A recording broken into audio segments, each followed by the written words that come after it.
walrus in general. You edited an anthology called Walrus Tales, and there's Space Walrus. What is it that you just love about the walrus?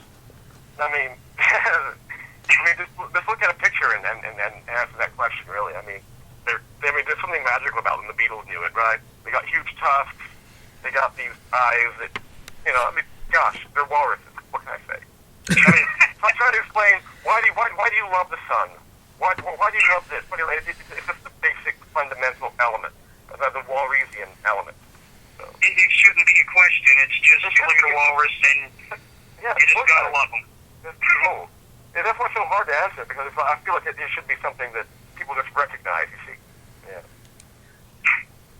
Space Walrus, is it your personal favorite? Yes, I consider that my personal favorite book. It said what I wanted to say, and I think it said it in just the right amount of words, and I really don't think I could change anything in there to make it better in my mind. How difficult is it to infuse an anthropomorphic character with humanity? In some ways, he has more humanity than anyone else aboard the space station. I mean, did you identify with Walter's plot on a personal level? Were you ever treated like that? Well, I think we all were at times to some degree. But I felt that it's kind of almost easier to write from like an alien or outsider perspective, for me at least, like to be out of your element, to be a stranger in a strange land, to be in an unhinged world to some degree. So actually, like I say, I find it easier to write characters that are not your standard characters, and an animal character like Walter, or a washing machine character like Roy from Watch 'Em Out. I find these characters to be, I guess, easier to write just because I can have more fun with them. I can get into them more because I can kind of relate to their alienness, or their otherness and their outsiderness, more so than I can relate to some, I guess, maybe a soccer mom character, for example. Right. And then that brings us to, I guess, your latest work, which I haven't had the fortune of reading yet, but I'm getting there. Paper Mache Jesus, your newest collection of short stories, right? Yes. Do you feel you've turned a corner with that release? Well, I say that's kind of a sum-up release, I would call it, because the oldest story in that collection is from 1996, and the newest one is from last year. So it's more of a, I guess you'd call it a retrospective, kind of or like a cross-section of the short fiction I've done over the years. I didn't include, of course, every story that was not in Traveling Dillo's Belton, but I just picked ones I thought would make a good cross-section of what I've done for about, close to 20 years. Yeah. It's more of a retrospective cross-section than anything. So are your goals different for every book you write? Well, I mean, I would say, definitely, because it's a little different when your goals for writing, say, Night of the Asshole, which is a parody, would be naturally different than your goal writing House of Houses, which at its heart was a tragic love story. But at the same time, I do have, certain elements, I guess, that repeat, and we mentioned, and those will add certain degrees of similarity. As we mentioned, some of them I do have a sympathy for the alien and the outsider, and for being like a stranger. And, and the unhinged world, the world falling apart as we know it, or being at the mercy of, strange powers or strangely powerful things, like the character of Malachi in both Shall We Go to the Garden and Grape City, or Man House and House of Houses, the god of the traveling diddle salesman, the transformation from human to asshole in Night of the Asshole, I call it Nota, which is caused by something I really can't reveal here because it's a spoiler. And, and basic themes, really, that are just twisted in some way, but the desire for love, losing love, gaining love. Like House of Houses and Watch 'Em Out are primarily love stories. And awkwardness and desperation and like a deep yearning for something. I really like a character who wants something, no matter how odd it is, and wants it very, very deeply. And imprisonment, escape, and sometimes re-imprisonment. And, and a desire that leads to like a mission of sorts, which advances the plot. Or just in general, the absurdity of things that others might view as commonplace. Not so much. Well, conflict. No, this is great stuff you're laying on us. Conflict has to be at the heart of every story. Any good story has to have conflict, and I think you have to have a character that has some psychological hang-ups. It's written somewhere. Maybe Joseph Campbell's Hero Without a Face. Something. I mean, and I think you understand that on a fundamental level with your characters. Walter the Walrus especially is a very tragic figure because, nothing ever goes his way, and there are brief, fleeting, glances of hope, but they're quickly dashed by the chimps or Dr. Ron. What good is a character if they do not have conflict in their lives, right? Yes. And like you said earlier about the sad ending, sometimes a character will rise above the conflict, and other times the conflict will subsume the character. But, it's just according to basically the vagaries of fate in the real life. But in the written world, it's according to the vagaries of the writer, of course. Now, one thing I wanted to definitely touch on, I've got another page here of questions. I don't know if we'll get to them all with probably about 25 minutes left, but maybe less. But Eraserhead Press seems to get bigger every year despite an ongoing recession. And the climate seems right for this new kind of weird.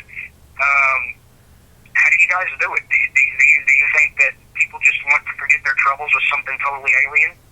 How do you guys keep,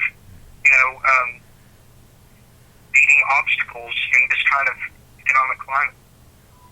Well, to begin with, I believe there's a real and hungry desire for weird in the written world. People want to read weird books. They want to, in the same way they would like to watch strange, unusual, weird movies. But as I mentioned something about how when I have to define bizarre to people, I do the video store analogy. I say, well, if you want a weird movie, you go to the cult section of a video store. But there really is no cult section of a bookstore that you can go to if you want to find certain books. You basically either have to know the name of the author already or have a certain book in mind. And so we feel that people who want certain types of books are not really being served in that regard. And like I say, there is that hunger, and it's real in the sense that Eraserhead Press has, in fact, grown from nothing over the years to being what it is today. And as to why that has happened, it's a complex phenomenon, but I will try my best to kind of explain certain elements that I think maybe play a part. So it's fundamentally, I would say, we are wanting more so than traditional publishers. We want to put a focus on the author instead of just releasing books. In a traditional publisher, if your book fails to reach a certain goal, there's a good chance that your book at that point, not only your book, but you as a writer will be dropped. But we don't want that whatsoever. We're devoted to the authors, and we won't ditch him or her after their first New Bizarre series book fails to live up to expectation. We'll try again. And as such, PHP is more author-friendly than your average, say, New York publisher, who again will be likely to drop you due to underperformance. And it also tries to view authors not in the present sense, but more in the future sense, the sense of what they can become. And we want to help people reach that point in whatever way we can. And, there's other matters like keeping your bottom line down, too. The use of POD or print on demand will help with that. I think POD, again, print on demand, has been ignored for too long, or really thought of exclusively as being in the domain of self-publishers or, the indiscriminate book mills, which has never been true. The POD allows for low overhead and the ability to print just what is needed, even in just one book at a time. It's on demand after all. There's no pulping or remaindering necessary. It also allows books to remain in print indefinitely, to be released sooner, and if needs be, updated easier. And perhaps most importantly, it allows Race Red Press to publish riskier books. And also, I believe in the future that more and more big publishers will be using TOD for a greater number of their titles when they realize the benefits of it. So you think that you guys will have a ripple effect on the mainstream publishers like HarperCollins, Bantam, Del Rey? We can only hope. Well, you're certainly not hurting in sales, right? I mean, every time I turn around, one of you is releasing a new book. Carlton Mellick seems especially prolific in that regard. And, I mean, Eraserhead Presses is now turning a profit. I mean, am I right? They would have to be, right? Oh, definitely. Every year it gets better. Every year more people are aware of Bizarro. Every year more people are embracing it. So really, I see no reason why next year and the year after that won't be better than 2013. I see no reason. And you know Stephen Graham Jones, author of The Last Final Girl? I remember him making the comparison to the Beats with the modern Bizarro scene.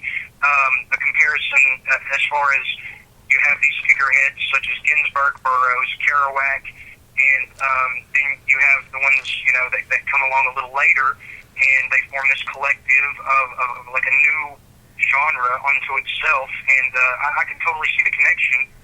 Now, you see that Howl, Naked Lunch, and On the Road by the Beat authors are now in mainstream, bookstores anytime you go to one. And hopefully Bizarro books will enjoy the same kind of lofty stature, one day as well. I mean, well, time will tell. Definitely, time will tell. But, we are cohesive, and we're in it for the long haul. We're devoted. And like I say, awareness grows every year, so basically we just have to keep on keeping on. And now, Bizarro does tend to flirt with the earlier genres of surrealism and Dadaism, which were mainly, I think, reactions Political to... reactions. Huh? Political reactions mainly. Yeah, to political, outdated political models or unsatisfactory political models.